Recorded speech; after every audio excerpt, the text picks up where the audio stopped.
Welcome everyone to this space, and apologies for the earlier glitches. So, I'm honored to have you all take out your time to hop into this space. So before now, I've been tweeting a lot, right? And you read the words, but then it's also great to put a voice behind the words that you read. So we'll be discussing how to build a strong online presence that highlights your data skills. And we can all agree that this is very critical, right? To help you if you're looking for a job, a promotion, a client, having a strong online presence can help you stand out from the crowd, showcase your expertise, and also connect with opportunities. But now, building an online presence is not easy, right? It takes time, it takes effort, it takes strategy. You need to be consistent, authentic, and also professional. And you have different platforms, right? That you have to navigate. You have to understand the different algorithms on these platforms, etc.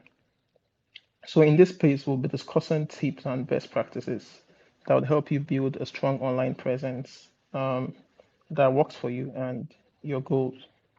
So before we dive into today's topic, right, it's best to understand the job search journey for data professionals. So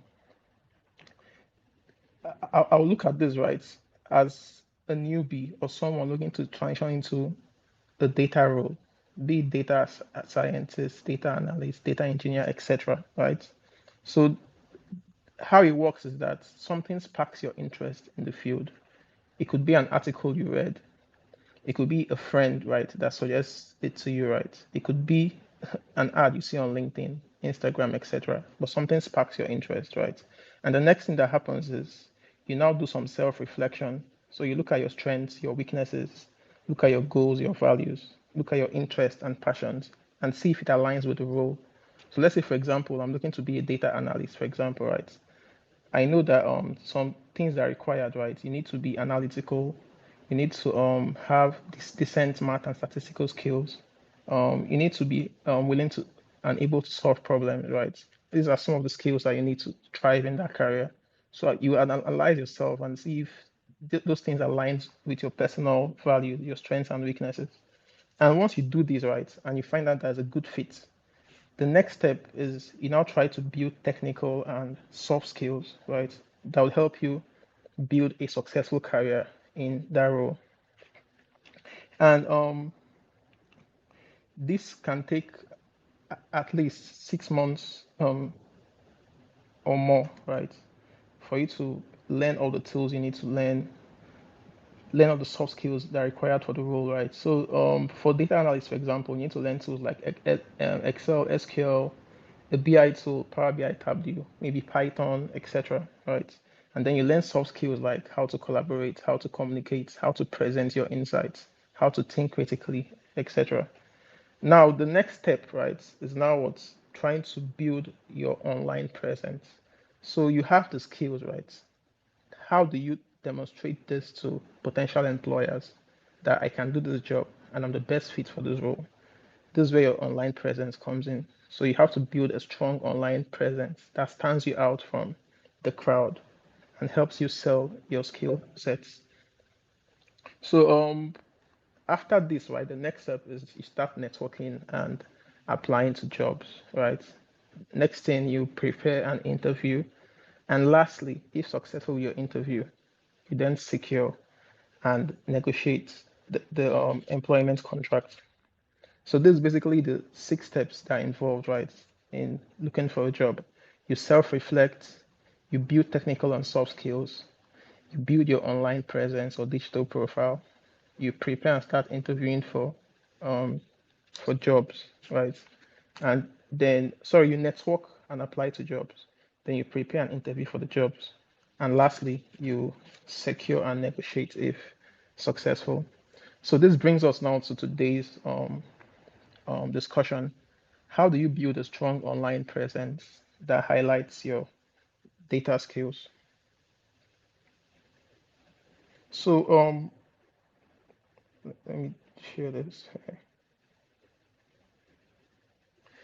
So first things first, right? You ask what is your digital profile. So digital profile, online presence, right? They're the same thing. So if I say digital profile, I'm referring to your online presence. So when you ask what's a digital profile, it's simply the some content of a person on the internet. So anything that, for example, Obina writes, myself, anything you can find online about me, that's my digital profile. And it consists of personal and professional information that's on public websites. It can be created by me or by others, right? So it could be my posts on Facebook, my post on Twitter, my post on LinkedIn, my how I put up my profile, right? Or it could be things that others have written about me. Maybe they comment on my stuff and talk about me, or they write articles and tag me, right? Anything you can find online about me, that's my digital profile. Now, why should you try to build a strong digital profile? Why should you optimize your digital profile? Now, the first reason, right? Prospective employers and potential business connections or clients in the digital age, they will search for you online before they meet you for the first time. So they search for you in advance of your first meeting. And you know what they say, you never have a second chance to make the first impression, right? In the past, your first impression might be when you meet the person face to face. But now, in the current digital age, they first meet you via your digital profile, right? They check you out on all the platforms they can find you. They see how you set up your profile. They see the things you write about, how you comment, how you interact with people, right? All those things will help them make their first impression. So it's best for you, right, to ensure that you're at your best across all those different platforms. Now, the next point, right, why you should optimize your digital profile. Digital profiles make your resume a formality. So in the past, right, the CV was the main thing. You just put your CV and then you schedule a call, right? But now resumes and CVs are just formalities. What might stand you out from other applicants for a role, right? Your digital profile, how you set it up. So it's important to ensure that you have an optimal digital profile. Then the next reason, right? Your digital profile reflects who you are. It also shows what you've done and also what you would like to do. So it's best you ensure that you're communicating your values, right? Your personality in the right way across all these platforms because it shows who you are, the things you've done, your experiences, your projects, what you've worked on, right? And also what you'd like to do. And then the next point is your digital profile is an opportunity to tell your story the way you want it told. So the great thing about digital profiles is that you have control over how you craft your story, right? So it's up to you to ensure you're showing your best self across all those platforms. And finally, digital profiles and assets that helps you build your personal and professional brand. Now, we are trying to tailor this to data professionals, right? So you might ask, what are some examples of digital profiles? So there are several digital profiles, right? Like social media platforms are all digital profiles. So you have examples like Facebook, Twitter, LinkedIn, GitHub, Medium, Threads, your personal website, right? These are all digital profiles. But now, as a data person, should you be active on all those platforms? So the answer is no, right? So one of the first things you want to do is you choose the right platforms that you're on. So it's all about quality, not quantity. You choose the best platform that would help you tell your story, right? And then you try to be active on those platforms and show your best self. So there are several digital platforms, like I mentioned, right? But not all of them are suitable or necessary for your goals. So the key is for you to focus on quality over quantity. So you ensure that you're at the place where your target audience is. And for data professionals, right, some of the important platforms, right, you have LinkedIn, for example, right? So LinkedIn Is the largest professional network in the world, right? You have millions of professionals, recruiters, um, workers, right, on these platforms, and that's a key platform that you want to leverage as a data professional. So now, how can you take advantage of LinkedIn as a data professional? So the first thing you want to do is you want to create an account, right? If you've not done that, and that's pretty straightforward. You just go on the LinkedIn platform, linkedin.com, and you sign up, right, and create an account. Now, the next thing you want to do is update your profile with a professional and friendly photo. So, talking about first impressions, right? On LinkedIn, the first thing that people see is your picture. So you want to ensure that's a professional picture and it reflects your personality and your professionalism. So, some tips for taking pictures right on LinkedIn. It has a clear and neutral background. You dress appropriately, right? You're in formal clothing. You also smile and look at the camera, and you don't want to start taking selfies or using filters on your LinkedIn professional profile picture, right? So I recommend going to professional studios and taking a professional picture, or you can use some AI tools that help you do that also. But you ensure that it meets these criteria, right? Has a clear and neutral background. You dress appropriately. You smile, look at the camera, and you avoid filters or selfies, right? Now, after your picture, the second thing that people would see is your headline on LinkedIn, right? Your headline, and this is simply something that describes, right, what you do in a creative and informative way. So, for example, if I'm a data analyst, right, on my headline, I want to show once one just sees that headline, he knows what I do and the value I bring. So you want to ensure your headline conveys what you do in a creative but clear and informative way. So your headline, right? You want to answer questions like, who are you, right? What do you do? Why do you do what you do? And how can you help others? So your headline would answer these questions. And one common thing I see, right, that one mistake people do is they put things like data science enthusiast, aspiring data analyst, right? All these vague and generic terms, right? They don't sell you in the best way. Even if you're just starting out, right? It's good to put the role you're aspiring to. So I want to be a data analyst. I'll put in my headline data analyst, right? Slash, I can put the tools I work with, maybe Python, SQL, etc. Slash, put the things I do. I help businesses create value, those kind of things, right? But avoid all those generic and vague terms like aspiring data analyst, data science enthusiast, all those stuff. It doesn't sell you in the best way. So you want to ensure that you communicate what you do right in a clear and concise way. Now, next thing you want to optimize right is your about section, your summary, and your summary is what it just describes what you do right, what you've done, your achievements, the tools you work with, the things that interest you right. Just tell a compelling summary and story with your about section. So some tips to create a good summary, right? You start with a hook. This is usually what you do, right? I'm a data analyst with XYZ experience and I enjoy doing XYZ, something like that. You just start with a clear set sentence and then you just go through that, right? So I made a thread a while back. So you see some of those tips there.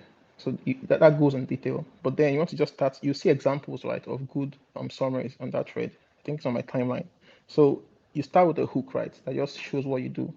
You, maybe I'm a data analyst with 2 years of experience working in the e-commerce and retail industry, for example, right? And then you just continue from there and just talk about the stuff you've done, the things that interest you, your achievements, the impact of your work, right? You just tell that. And it's good to ensure it flows like a story. That way it convinces the reader, right? And they are engaged and just read through to the end. And then another thing you want to do is you use a first person and conversational tone, right? So you use the first person and also you try to just, like I said, like a story, right? Just tell a story through all the work you've done, the impact of your work, and show some examples of the projects you've worked on. And then you want to also include relevant keywords. And so keywords, right? On LinkedIn, you have several people in your role. There's stiff competition. So keyword is what helps you stand out to the search engine. When they search for that role, right? Once you put the right keywords, your profile will be among the top ones that pop up. So you want to ensure you put keywords in your industry, maybe tools you work with, Python, SQL, Excel, right? Or machine learning, those kind of things, right? Ensure you put that in your summary also. All those keywords will help you stand out to the algorithm when someone is searching for your role. Now, the next thing you want to do, right, for your LinkedIn profile is to update your experience section. So on LinkedIn, you have an experience section where you put the companies you've worked, the years you worked there, and the work you've done, right? So it's important to ensure you tell the story in a convincing way. If a recruiter looks at that section, he sees the work you've done, the impact of the work you've done. Very, very important. So some tips, right, to update your experience section. You ensure you link. So let's say, for example, I work with Google, right? When you're filling up that section, you can link Google, right? You just put Google and then select the company name. So anyone that just comes to that profile can click on the company and see more about the company you worked at, right? So you ensure you link the company name, company page rather, when you're updating your experience section. And like I said earlier, right, also use keywords and phrases that relate to your industry or role when you're updating your experience section. This helps the algorithm, right, pick up your profile when recruiters are searching for you. So ensure you put keywords, right. It helps optimize your profile for search engines and algorithms. And to do this right, to get keywords, you can look at other professionals in the field, see how they did theirs, right. Try to just imitate and copy the good parts and put on your profile. And you also have some tools that can help you look for industry specific keywords, right? So you have tools like Google Keyword Planner or SEMrush, etc. These tools they can help you. These tools they can help you generate keywords, right? And then on your experience section, you also want to quantify your achievements and impact. So a common mistake I see on profiles, right? Let's say I worked at Google and I can say data analyst at Google. I build reports and dashboard for the sales team and I stop there. That's not the best you can do, right? You want to quantify the your achievements and impact. So I build reports and dashboards for the sales team. Then you quantify the impact of your work. You use numbers or metrics or data that quantifies your achievements and impact. So I can say, for example, I built reports and dashboards for the sales team that helped to improve sales by $100,000 or improve sales by 20%, right? You just try to quantify the impact of the work you've done. I built dashboards for the customer care team that help to reduce customer churn by 10%, right? Just try to put numbers and metrics to the work you've done. That helps convince the reader, right, or the potential employer that you've done work that's impactful. And you can also do the same for my business if I hire you. That's very important. And then another tip, right, for LinkedIn, you want to also update your education and skills section. So on LinkedIn, you have a section where you can put your education and your skills section. So this is where you list your degrees, certificates you've taken, boot camps, now degrees, all those things, right? They help show your expertise and your knowledge. So you want to ensure that your education section is up to scratch. So for your education, right, you want to list your highest degree or recent education first. And when you're doing this, right, you include the institution. So let's say I attended Harvard, for example, right? I'll put Harvard there. I'll put the years I studied at Harvard. I'll put the degree I got. And maybe while at Harvard, I was the best student in my department, right? I'll put that also. And if your grade is great, you can also put the grade there, right? First class honors, if it's great. Second class honors, right? If it's poor, you can just ignore it and just leave that blank, right? But then you want to ensure you put the name of the institution, certificate name, and any awards or honors that you've gotten. And then I mostly get questions from people I talk to, right? They ask you, I took a now degree from university, or I took a program certificate from Coursera. Do I put that on my skills section or my education section, right? So if the program you did, if it's like a program that lasts for maybe 3 months or more, right? A professional program with renowned EdTech institutions like Udacity, DataCamp, Coursera, a professional program, right, that lasts a long time. So, for example, Udacity have now degrees that last for at least 3 months, right? You work on real-world projects. That is standard program. You can put that under your education section, right, and follow the same process. You put the years or months you worked on the project, and for those kinds of updates, you can also put the projects you worked on, right?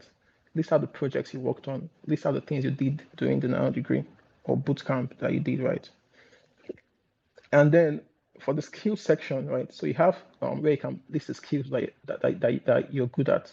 So I recommend you put at least 10 skills that show your abilities and interests. And on LinkedIn, you can also ask your colleagues to endorse your skills, right?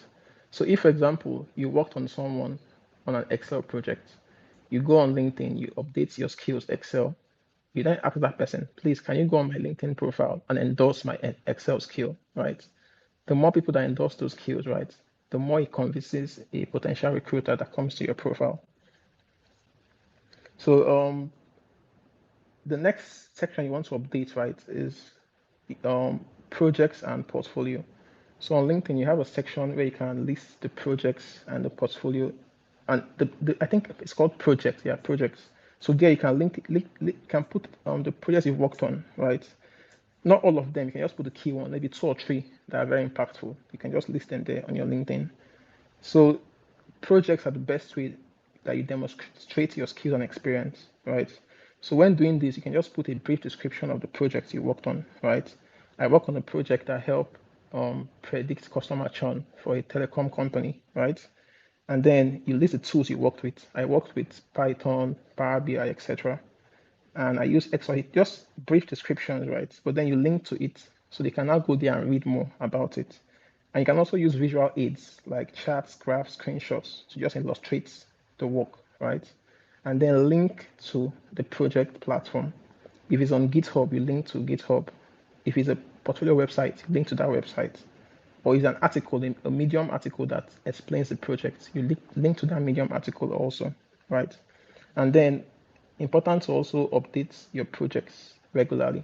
So if you work on more impactful projects, you can update the old ones and put those new ones there. And one important tip, right, that I see lacking in most LinkedIn profiles is the recommendations section. So on LinkedIn, right, you can ask for recommendations from colleagues and managers. Now, according to a stat I saw on LinkedIn, right, one of the reports, they mentioned that users with recommendations, they are 3 times likely to get inquiries from recruiters. So it's important you take advantage of this section, right? Because recommendations, they help you boost your credibility and your trustworthiness. So some tips, right? If you work with a colleague or you work on a project, right, with someone or a company, right, where you work, or if you're unemployed, right, you work on projects with people, right? So you can ask those people to just go on LinkedIn and write your recommendation, right? You're the company, you go to your manager, your colleagues, can you kindly go on my LinkedIn and write me a recommendation? And sometimes, right, they might be busy and stuff. You can just ask them, okay, I can provide you with a draft, right? You can review it and just put in, or take out what you want, and then help me write this recommendation on LinkedIn, right? So also you try to give recommendations also, not just ask, you also give, right? It's a way to also appreciate people that give you recommendations, right? And also build relationships. Now, the final tip for LinkedIn, right, is LinkedIn is a social platform, right? So it's not about updating your profile, putting projects, etc. You have to also take advantage of the social in social network, right? So you have to be social, you have to be active, and engage with people on this platform. So if you're new on LinkedIn, right, and you have interest in data, so you can just go on your search bar, search for data analyst, data science. You see several profiles that come up. You can start connecting with them, right? Just send requests to those people. And then that way, when you go on your home feed, you'll see posts from people in your niche or your industry that align with your interest, right? So ensure you connect with people who work in your industry or niche, and then try to follow thought leaders. If you go on ChatGPT or go on Google and just search who are some thought leaders in the data analyst space on LinkedIn, you'll see some good results that come up. You can go and follow those guys and try to see what they post and learn from them, right? So another thing, right, that most people fail to leverage on LinkedIn is commenting on posts, right? So if you see a post you like on LinkedIn, I recommend you not just like, right? Try to just leave a thoughtful comment. Maybe impacted you, right? You leave down the comment, or you have a question, you ask that question, right? Try to be respectful and cautious, right? When you're leaving comments and stuff. If you have a disagreement, you also provide that, like, mature and professional way. Don't try to be insulting or stuff. Just go there and leave your comments in a way that shows you have professional bearing. So um, ensure you're leaving comments, right? And on LinkedIn, similar to Twitter, where you retweet, on LinkedIn you have the repost feature, right?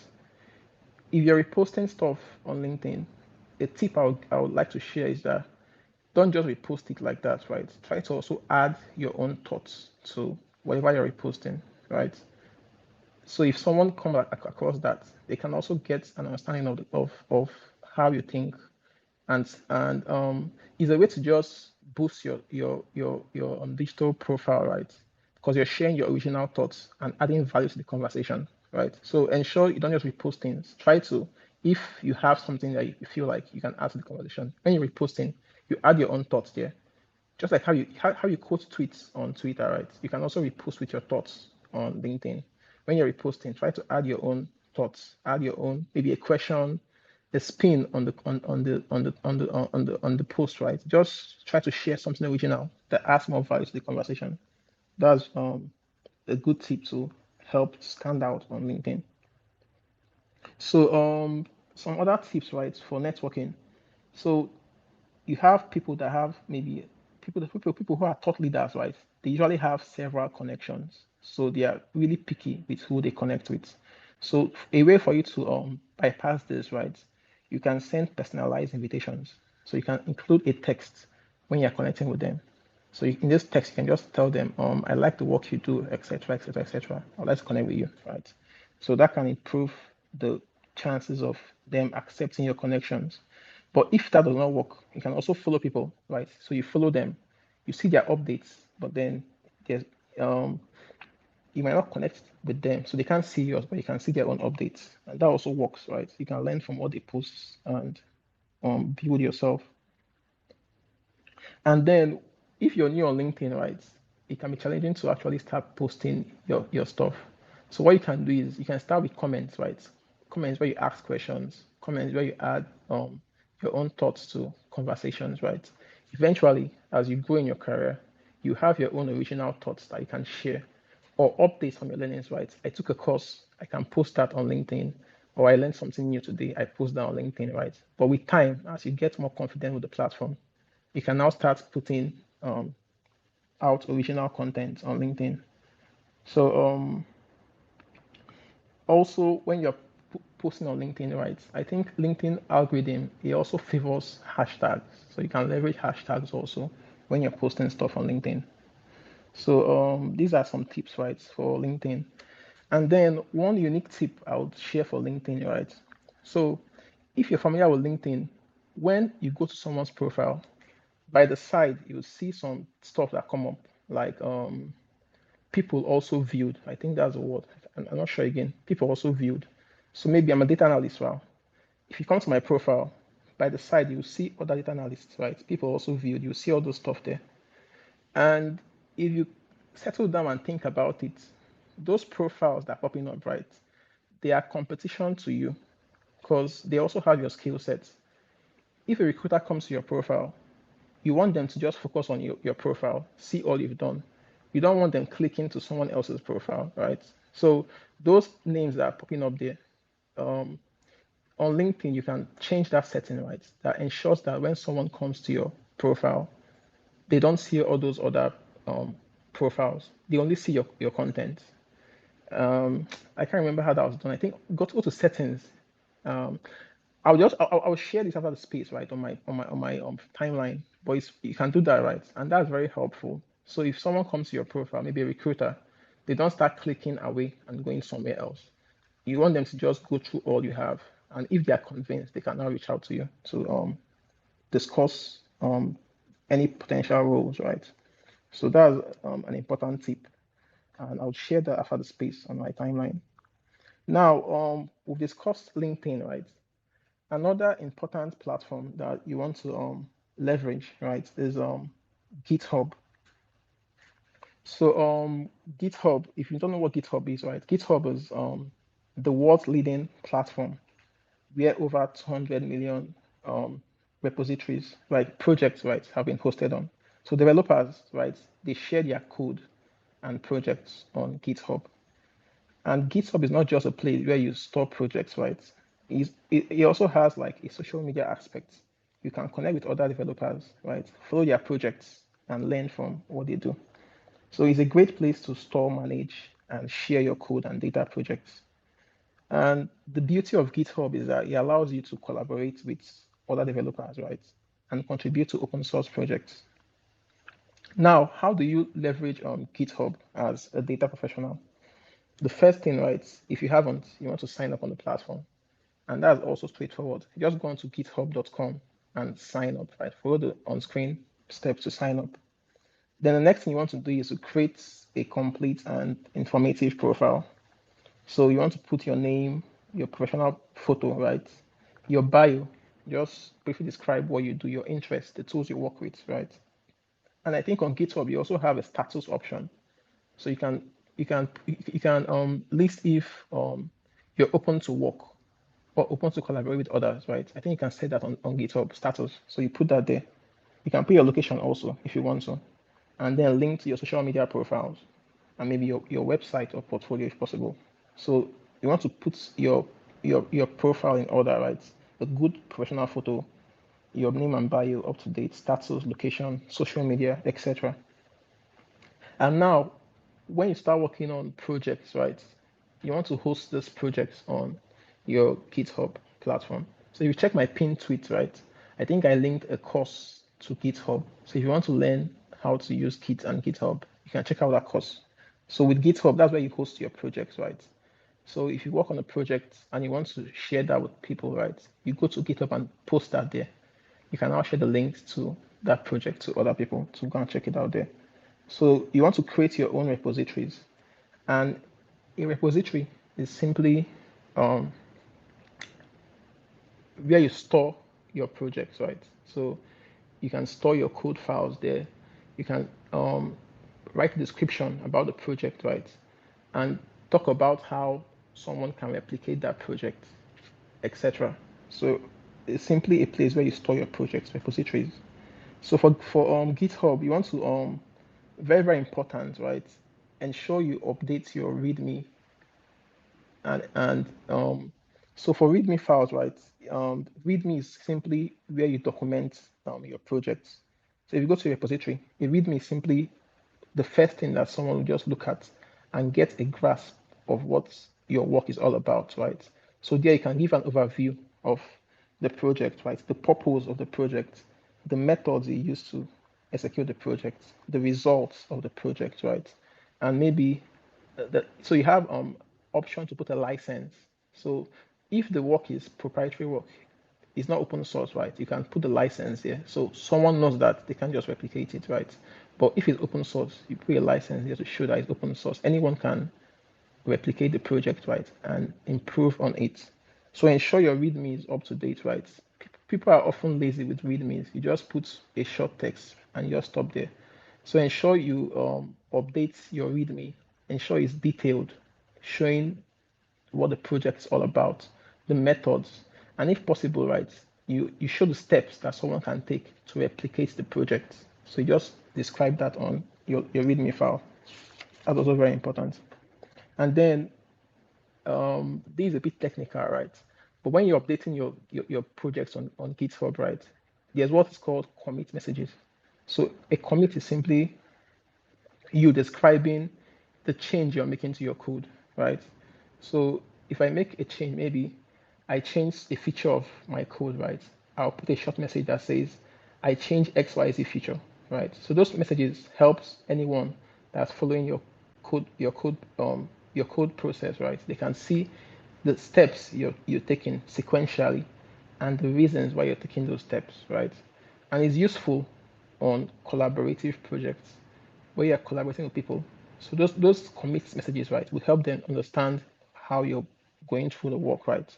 So important to use comments and commit messages to describe your changes and updates to your code and data. And then GitHub is I think is the largest place you'll see um, code projects, right? So you'll see several amazing projects on GitHub, and you can check out developer projects, right? Those that inspire you or interest you. You can follow them and then start their projects, right? So you can take inspiration from their work and use that to improve your skills. And you also have the option to fork and clone other repositories. So when you say fork simply means I have a repository on a developer's profile. I can copy it to my own profile, right? And then I can now use that to what maybe replicate it or even take it further, right? Add some more features to it. So when you fork the project, right, you don't work online, you work locally. So you can now clone that project now to your local folder and then work on the project. When you're done adding any new features, you can now push your updates back to GitHub, right? And maybe initiate a pull request to the original person if you want to, right? So you can fork and clone repositories, modify them and improve them. That's how open source works, right? So then it's also important, right? When you work on projects, right, consistently update your GitHub profile with those projects. Very, very important. So especially when you're looking out for a job, right? If a recruiter comes to your profile that's on tech savvy, right? Comes to your profile, one thing they'll check is your activity, right? So GitHub, there's a box where you see green check green boxes like a heat map that shows your activity, how frequently you push code to your profile, right? So if I'm looking at two profiles, for example, I want to hire someone, the GitHub profile that has more grains, right? I would opt for that person because it shows a stronger work ethic, right? You're always constantly working on stuff and updating your profile. So ensure you're consistent with the work you do and you're updating your GitHub profile to reflect that also, right? So that's that for GitHub, right? The next platform I'll talk about is Medium. So if you don't know what Medium is, right? Medium is one of the most popular online publishing platforms, and it has over 170 million readers. Last I checked, and it's a great place where you can write and share your stories, your ideas, and opinions on data-related topics. And the cool thing about Medium is that you can also monetize your content, right, through its partner program. So you can make money from Medium by writing about your interests. Now let's talk about how you can build a strong online presence on Medium. So if you've not yet done that, right, the first thing you want to do is to create an account on Medium. So you go on medium.com, right, and sign up. Just follow the online process to sign up, and you create an account. Then the next thing you want to do, right, is to create a complete and compelling profile. So you put your name, you have a bio section. Just briefly describe yourself, right? What you do, your interests, etc. You can now link maybe your email, your social media links, etc. And then you also want to use a clear and professional profile picture that reflects your brand and personality, right? So once you've done this, you've put up your profile, you have a good picture, a good bio, you've linked all your social media accounts, right? The next thing now for Medium is you want to start creating content because that's what it's for, right? For you to create and also consume content. So Medium is a great place where you can research different articles, right? Learn from them. But then as a data professional, you also want to create content, right? That's what will help you stand out on Medium. not just consuming. So one thing people don't understand is that, let's take Twitter for example. You see several tweets, several posts on Twitter, right? The people who make those posts, they are probably around less than 10% of all the people that are on Twitter. So if you make out that decision to start creating content on any platform, you're already ahead of over 90% of people.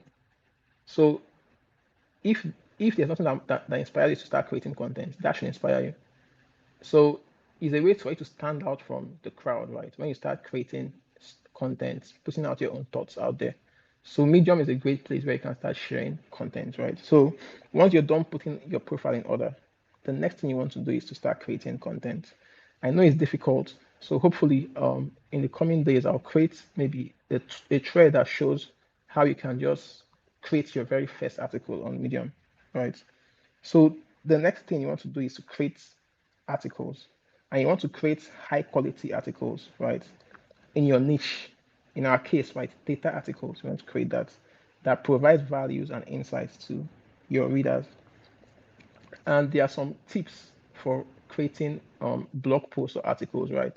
For example, your title, you want to ensure it's catchy, memorable, and descriptive, right? Someone sees a title, they want to open up the article and read it. So that's a key thing, right? Ensure you have a clear, catchy, memorable title that relates to what you're writing about. And then you also have like a header image, right? Your header image should also tie to what you're writing about. And it should also be catchy too. So if someone sees that image and the title, they want to open it up and check out the article. All right, these are some tips that you have to leverage. And then when writing your article, right, you want to ensure you use graphs, charts, right, to make your article more attractive and readable. And on Medium, you have the option to include tags.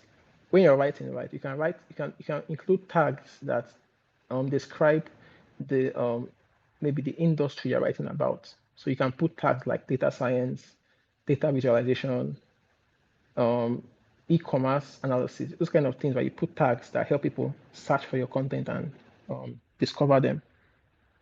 And then on Medium also, right, you also want to interact with other writers.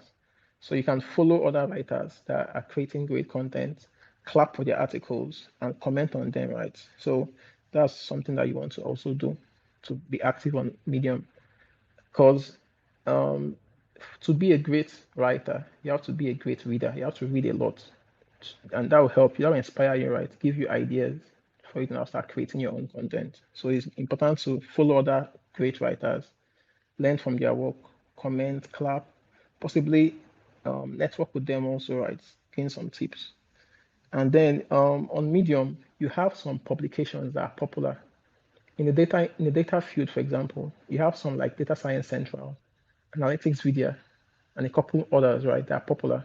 So if you've written your own personal content, you've built traction, you have quality work, you can apply to those publications to become a writer on those platforms. And most times, some of them might pay you for what you do, right? That's technical writing. You write stuff and they pay you for it. And also, it's a way for you to also reach out to a wider audience because they have a lot of followers. So you can write for them and expose your brand to several other people on those publications. And then when people comment on stuff you do, right, ensure you try to respond to those comments, and maybe they give you feedback or they thank you for the work you do. You just try to incorporate those feedback and reply to those comments respectfully. And the last platform I'll talk about is Twitter. So Twitter, like we all know, right, is one of the most popular and influential social media platforms. And last I checked, you had over 300 million people that are active every month on Twitter. And on Twitter, right, you can create tweet threads, you can create polls, you can create spaces, you can even post videos, right, where you share your thoughts, opinions, and questions on data related topics. And some tips you can leverage, right, to create a strong presence on Twitter. So you want to ensure your bio is also um, on point, right? So Twitter is kind of tricky because it's kind of personal, right? So you have your friends, and you also have content across several spectrums: politics, religion, entertainment, etc. that you work on, right? So it's not strictly a tech platform, right, or a professional platform. So you have to try to strike a balance, right? So you ask yourself, do I want to have my accounts mostly around work career stuff, or should it be a healthy mix between personal stuff and career stuff, right? All those things will just help you decide how you want to structure your profile. So on Twitter, you can decide to maybe let's say I want to do a mix, right? I want to mix my personal and career stuff. So I can just talk about I'm a data analyst, etc. And then add some cool personal stuff about myself, right? On my profile also.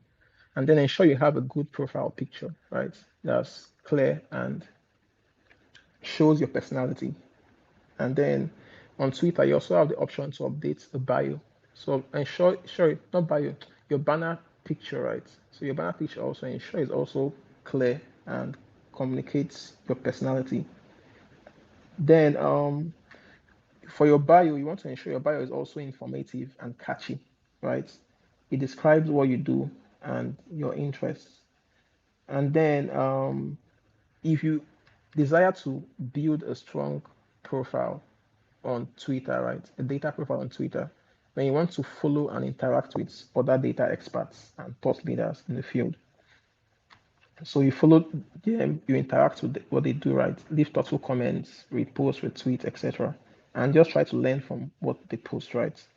And then it's important to also create your own content. Don't just consume content, right? Ensure you're also like a creator. So you can share your learning journey, your updates, right? I took a course. This is why this is why I learned from the course. You share that on Twitter, right?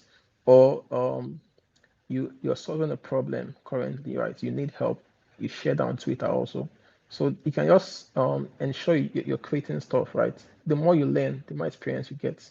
You can start creating more robust and educative stuff, right? But just start creating something. It could be updates from your learning. It could be an article you read. Anything. Just start creating content on Twitter, right? And then Twitter also benefits from hashtags, right? So you can incorporate hashtags in your posts and participate on community events. So I think, for example, um, Tableau, right? Every Monday, you have a challenge you do every Monday. So you can decide to participate in those challenges, right? If you're a Tableau person, for example, on Monday, use the hashtag and then create your own visual, share it out there, right? That's a way to um, interact with the community and also build a profile. If your post is great, I've seen some colleagues, right? They got featured by Tably on their blog, or I think you have what's called Viz of the Day, where they feature your visual for that day, right? As Viz of the Day. So if you're in that community, you can try to participate in community events. I think you have some for other tools like Power BI, etc. Right? Just try to find the communities that you're interested in and engage in the events they create, right? Very, very important. So those are some Twitter tips. And to summarize what I've said, right, before I open up the space to other speakers, um, I've mentioned LinkedIn, I've mentioned GitHub, I've mentioned Medium, Twitter. You also have professional websites, maybe your portfolio websites where you list your portfolios, right, in a way that's intuitive and easy to follow. So you can also try to create a portfolio website. And if you check my pinned tweets, you'll see a link to a video that shows you how to do that. But first, you would have worked on projects, right? And then put them on the portfolio website. So ensure, right, across all your different digital profiles, you have a consistent profile, right? So maybe the same picture, the same story, right? Ensure you're consistent across all these platforms. You're trying to sell yourself and tell your story, right? So ensure it's consistent across all these different platforms. And it's important to also review your so you want to review and track your progress, right, and the impact of your profile. So one thing I want you to do, right, after the space, just go on Google and Google your name. Just put your name on Google search and search for it. and see what comes up, right? If you search on Google and you see your maybe your LinkedIn coming up, your GitHub, Medium, etc., then you're on the right track.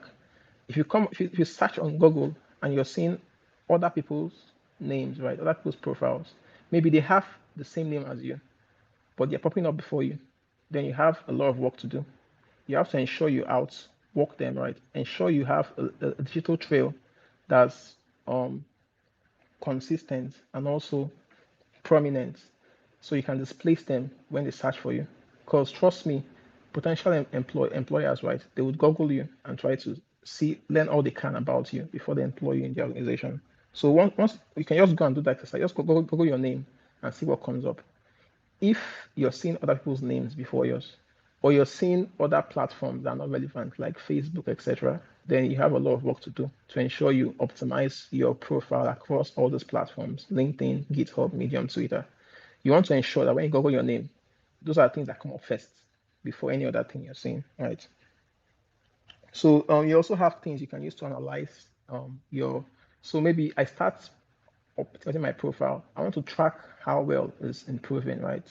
So on Twitter, for example, you have Twitter analytics. I think if you go on Google and search analytics.twitter.com/slash your profile name, you will see your analytics for the past 28 days. So it shows you the reach of your tweets, the impressions, profile visits, all those kind of things, right? So you can use that to track how well your profile is doing, right, over time. LinkedIn also has it also. I think LinkedIn Insights, you can export your data and look at the numbers also. So you try to review all the stuff, right, and see how well you're doing. So I've talked for a long time, right? At this point, I would open up the space, right? So if you have any contributions or you have any questions, I would appreciate if you can make a request to talk.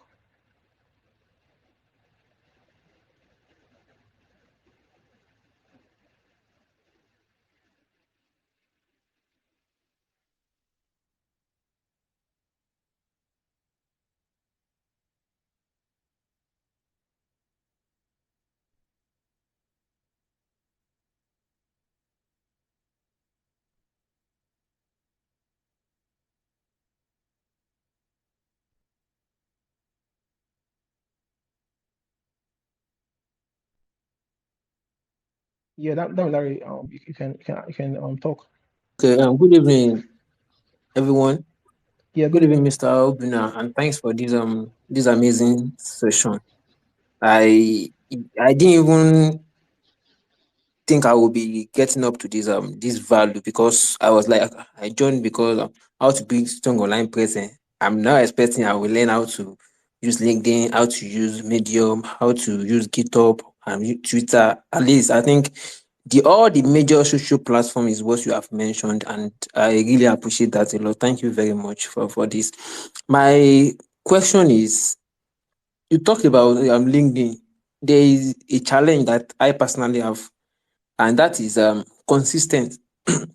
Like I didn't find LinkedIn the relative. I think it looks somehow to me. I don't know how to be active on LinkedIn. Like I'm post now, in the next might be another 1 week that I'll be able to even go back and even check. I don't know why, Yeah, but it has been a challenge. I've been having. I've opened LinkedIn for a long time, for being active on it. I'm more active on Twitter and my WhatsApp. WhatsApp, that's the only two platforms I am active on. But my LinkedIn is not that active. So I don't know if there is something I can do on that. Then number two is you talk about the profile settings on LinkedIn, how to write it. But is there a way one can write to recruiter or look for a recruiter that can send a connect, or I don't know what it's called, to them on LinkedIn. I think there is a, but I don't know how it works. So if you can help us on that, or if there's any way you can achieve that. So I think, and then you talk about Medium. So you said you can write articles on Medium. I know Medium for a long time, but even I've created some projects, but I thought I put those projects on my personal website, on my own blog, on my website, or on my portfolio. So I have a blog section where I put my project I have worked on. inside. I didn't put it on both. So I'm not aware that Medium actually pay. So can you tell us how does Medium pay for writing, or you can tell us that about more? So that's my three questions. Thank you. Yeah, awesome. Thank you, Tamilare. So, your first question, you mentioned you have problems being consistent on LinkedIn, all right? So, I think that's something that a lot of people can relate to, and it has to do with um, let's say your personal motivations, right, for joining LinkedIn, and also how you manage your time, right? So there's a quote I like to say, right? When you have when you have a strong why, right, you find out how to do stuff. So when you ask yourself, why do I want to be active on LinkedIn, right? Most people will say, because I want to have a strong digital profile and hopefully access opportunities on LinkedIn, right? If that's strong enough to you and you feel like, if I build on LinkedIn, then I'll have more opportunities and possibly land a job, you'll find a way to be consistent on LinkedIn, right? So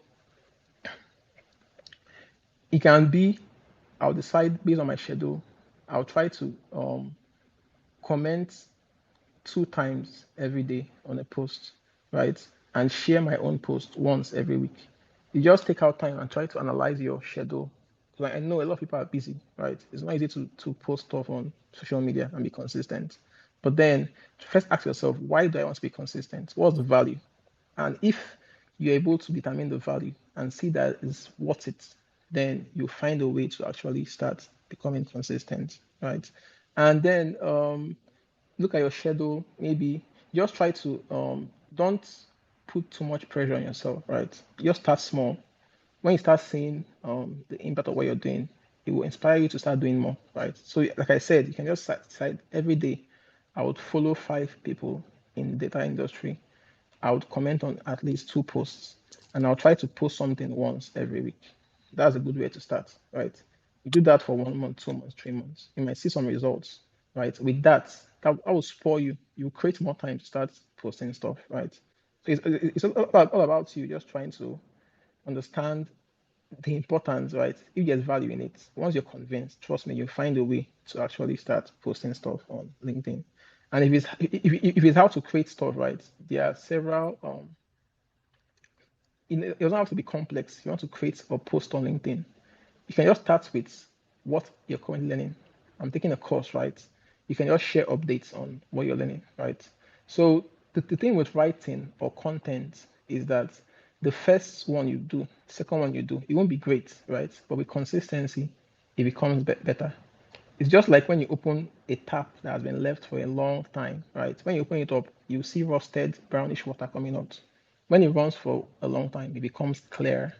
The same thing also with creating content on LinkedIn, anywhere. The first few ones would suck, but the more you do it, you study those that. So you have people that you look up to, right? See how they do their own. You try to model yours according to them and put your own creative juice in it. And before you know it, you become better at it. So that's what I would say for your first question. And then second one, I think you mentioned how you connect to recruiters on LinkedIn. So on LinkedIn, right, I think you have 2 tiers. You have the free and the premium plan. On the LinkedIn premium plan, you can send messages to anybody, whether they're following you or not. You can send messages to them, right? So um, LinkedIn provides, I think, is it a 1 month or I think it's a 1 month free trial for premium. So you sign up to premium, and then once you sign up to premium, you can test out the tool for 1 month. And if it's okay, you can now sign up to it and start paying for it, right? So what I would advise you do is once you're sure you've optimized your profile, everything is up to scratch, and you feel like it can convert recruiters and get offers for you, what you can do is you can sign up to LinkedIn Premium, 1 month free trial, and then start DMing recruiters, right? So you've put your house in order, right? You have a good profile that's up to scratch. When you DM them, definitely they'll come to your profile and see what you've done, right? And they can now maybe reach out to you. They have opportunities. So that's what I recommend to you. Try to set your profile up once it's up to scratch, then sign up for LinkedIn Premium and try to DM as many recruiters as you can. So with premium, like I said, you can DM anyone, whether they're following you or not. You just send an email to them and they'll reply if they find your request worth it. Then the next one, um, your next question, I think, was about Medium, right? So, yeah, Medium has a partner program, right? Medium partner program. So I think you pay to sign up to it, I think, right? And then I don't know the exact amount you pay, but then based on the views and interactions your post gets, right? So they would pay you based off that. So for you to do that, I would advise if you have a lot of traction, a lot of activity and traffic on your posts, then you might consider signing up to the partner program. But if you're someone that has just few interactions, you might just chill. Once you've built a lot of credibility, a lot of traffic, then you can now join the platform and try to make money off your content. So it's good for established creators. Once you've established a strong profile, you have a lot of traffic, and you want to make money off that traffic, you can then join the partner program and try to make money off it. So I don't know if I've answered your questions. I mean, Of course. Thank you very much. Thank you, Mr. Winner. Thank you. yeah, you're welcome. So I think I have one request. So please, if you have any questions, right, or you want to add to the conversation, feel free to request to speak. So I think I have Chidi. Um, you can you have the floor, Chidi.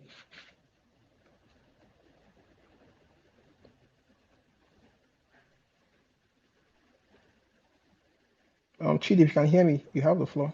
Okay, can you hear me? Yeah, I can hear you. Good evening. So, Yeah, good straight evening. to the point. Thank you very much for the opportunity. What I want to ask is the area of LinkedIn. You talked about experience. Let's say, for instance, someone that is Yeah, changing. Hello, I hope I'm clear. Can you hear me? yeah, I can hear you. Go on. Okay, I said, for someone that is changing career, for instance, the area of experience. I haven't gotten Yeah, any data, even though my job now is also part of data gathering and interpretation and all that, but it's not using tools like Excel, Power BI, and the rest of them. It's actually geological data. Do I have to yeah, put it in the experience that part, considering that is not really related to what we all seem to know as data analysis, or I don't know. Should it be there? yeah. Yeah, I think I get your question. So, that's a great question to ask. Thank you, for that, Chidi. So, if I get you clearly right, you have, a background in geological analysis, right? It's not really traditional data science like Yeah. Python and all those stuff. So you're asking if you should include that in your experience section or take it off. Yes. Okay, awesome. Yeah, that's a good question, right? So, for this, right, I would say you're working on geological data. That's also analyzing, right, and providing value with data, just with different tools. And one thing we have to understand is that data analytics or data science is not about tools, it's about value, right? Creating value, solving problems, right? And making impact. The tools is irrelevant. So as long as you're working with data and making value, then that experience is um, very, very relevant. And it mustn't actually. So if you have anything that relates to um, um, solving problems, right, business, maybe you're a business salesperson or anything like that, that experience is also valuable as a data person because data analysis is not about the technical skills, Python stuff. Domain knowledge, right, business knowledge is also important.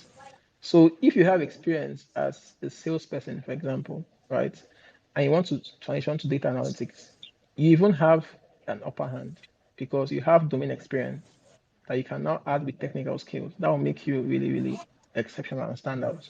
So I would say, right, in your case, you don't have to scrub off the experience. It's very relevant. You can leave that and then add your newer experiences on top of that. Oh, I hope that answers your question. yeah. Thank you very much.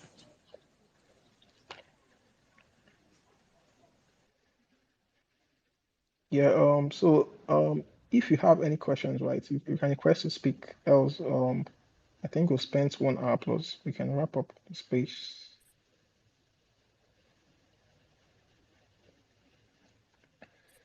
Okay, looks like there are no other questions. Thank you all for your time. I'm really honored to have you join the space, taking out time from your busy schedule to hop on the space. I'm really honored. Thank you all for your time and have an awesome night rest. I'll catch you guys next time.